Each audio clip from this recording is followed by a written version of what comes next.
प्रिय मित्रों, हर हर महादेव।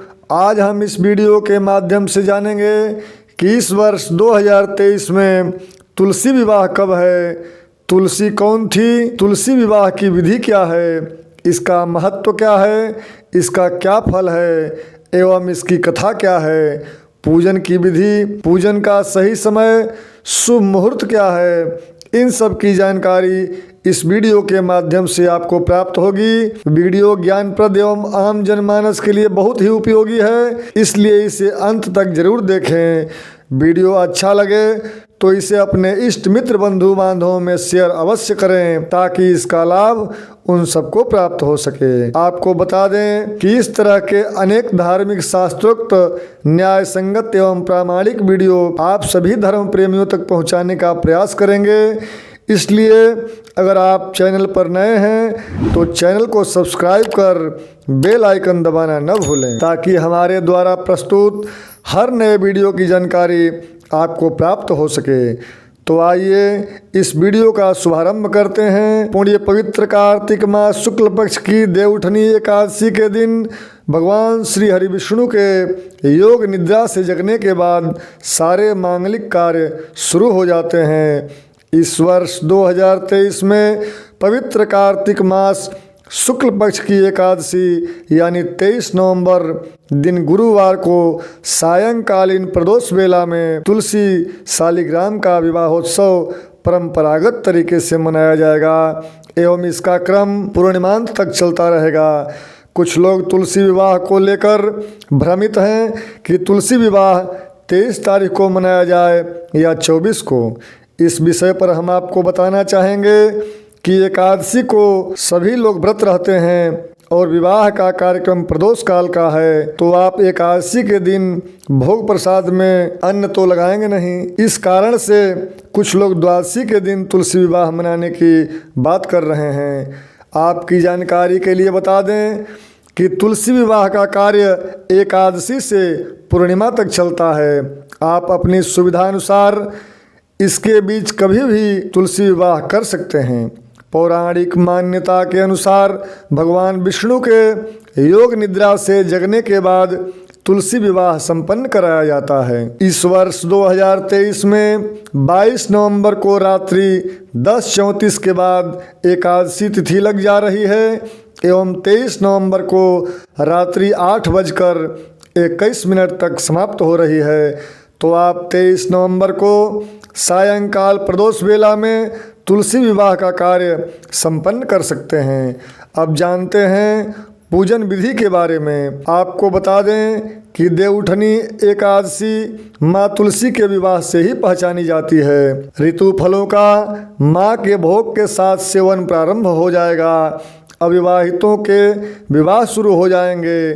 तुलसी विवाह के दिन ब्रह्म मुहूर्त में स्नान करके संध्योपासनादि से निवृत्त होकर जैसे शादी में जाने की तैयारी होती है, उस तरह से घर के सभी सदस्य नए नए वस्त्र पहनकर तैयार होते हैं।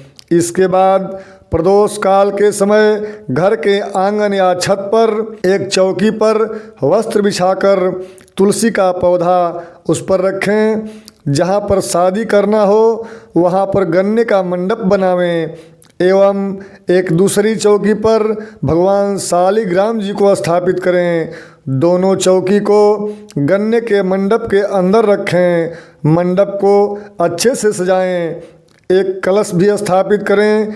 कलश में जल भरकर अक्षत, फूल, सुपारी, दुर्वा, पंचपल्लव डालकर रखें। तुलसी के गमले में गेरू लगाएं।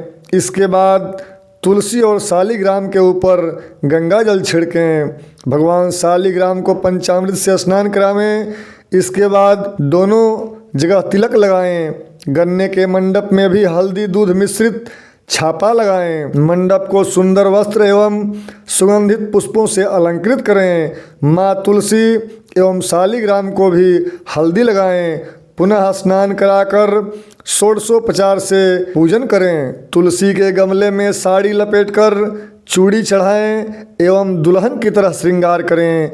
माता तुलसी को श्रृंगार सामग्री भी अर्पण करना चाहिए जिससे सुख सौभाग्य की वृद्धि होती है। इस दिन भगवान विष्णु को तुलसी अवश्य चढ़ाना चाहिए। इसके बाद मंगल मंत्रोच्चार के द्वारा भगवान शालिग्राम का तुलसी से विवाह संपन्न करना चाहिए। विवाह के बाद ब्राह्मण को दक्षिणा देना चाहिए। हर सुहागन स्त्री को तुलसी विवाह जरूर करना चाहिए।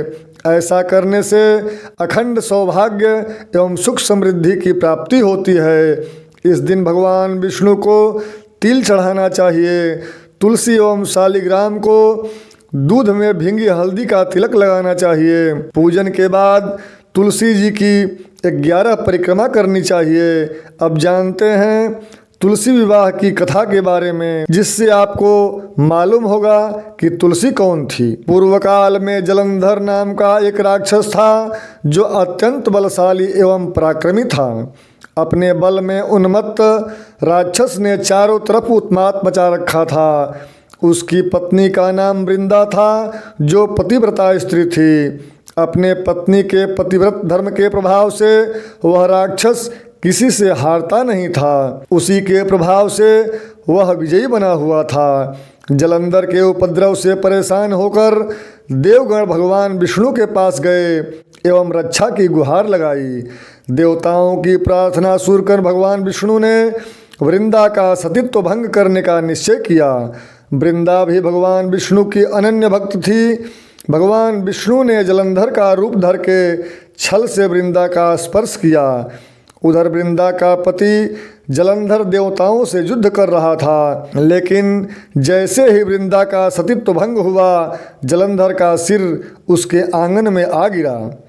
ऐसी स्थिति को देखकर वृंदा घबरा गई एवं क्रोधित होकर जानना चाहा कि जिसे उसने स्पर्श किया वह कौन है।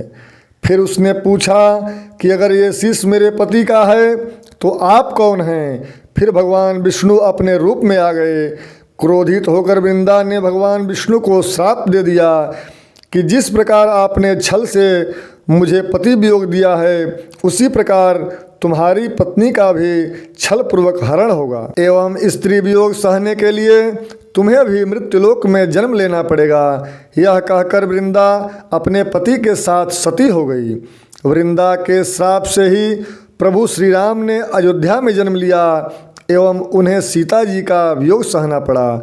जिस जगह वृंदा सती हुई वहाँ एक पौधा उत्पन्न हो गया जिसे तुलसी पौधा के नाम से जाना जाता है। एक अन्य कथा के अनुसार वृंदा ने भगवान विष्णु को श्राप दिया कि आपने मेरा सतीत्व भंग किया है, इसलिए तुम पत्थर के बन जाओ।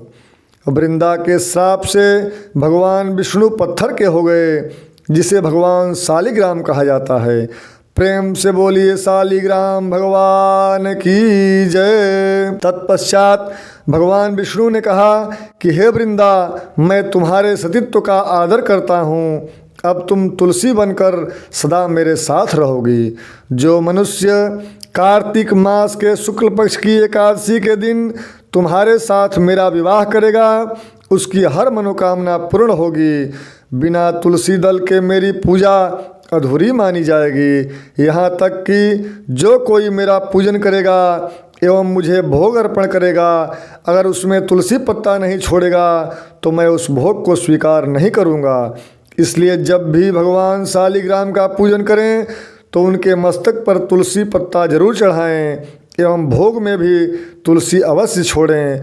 भगवान शालिग्राम एवं तुलसी का विवाह भगवान श्री हरि विष्णु एवं महालक्ष्मी का ही प्रतीकात्मक विवाह माना जाता है। इसी तरह प्रामाणिक धर्मशास्त्रोक्त व्रत कथा, उद्यापन, वर्ष फल, ज्योतिष, वास्तु, पितृदोष एवं ग्रह बाधा से संबंधित जानकारी के लिए जुड़े रहें हमारे साथ। जय गजानन, जय विश्वनाथ।